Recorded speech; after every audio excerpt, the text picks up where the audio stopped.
how do we have to rethink what we're doing in the efforts that we have in business communications? Business communication has changed drastically in the past 8 to 10 years. Yeah. When I was in university, the way we used to communicate was completely different. And now, because of all the changes that we're seeing in the world, especially in leadership communication, it's really important to take a step back and prioritize the audience. That is really what I consider the first rule of effective business communication. So we need to rethink our audience, and we really need to tailor our communication in a way that will address their concerns or their needs, because that is the only way that we can get them on board. So it's really important, the environment is changing, a lot of things are changing, especially in communication, but it's really important to keep abreast of these changes so that you can connect with different audiences around the globe.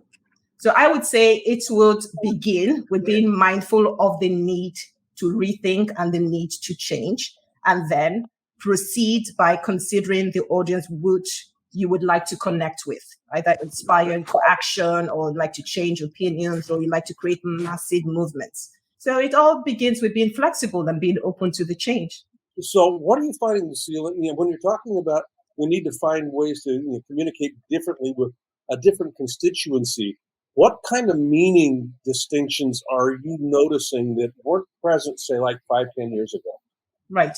Okay. So what you mentioned about the meaning, we call it shared meaning. So it's really important that what we want to convey is the same as what our audience interprets. So we're just not, sprouting a lot of things or writing a lot of things that doesn't have the shared meaning.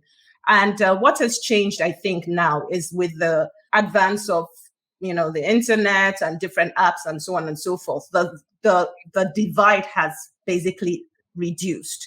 So you would find someone like me, for example, I'm based in Lagos, Nigeria. I don't know if you know where that's in Africa. I can reach out to Dave because of the beauty of technology. And I really did so. And he was gracious enough to connect and all that. So we'll find that there's now more of a pressure for us to be able to connect with your audience, and to communicate in a simple, clear manner. So I think that is the shift. So we've sort of pulled back the curtain, and demystify how difficult effective communication is by just understanding that there's an audience that we need to connect with, and trying to tailor our communication in a way that is simple, brief, and clear for the audience to grasp what it is you're trying to convey and to hopefully support you in whatever it is you're trying to achieve.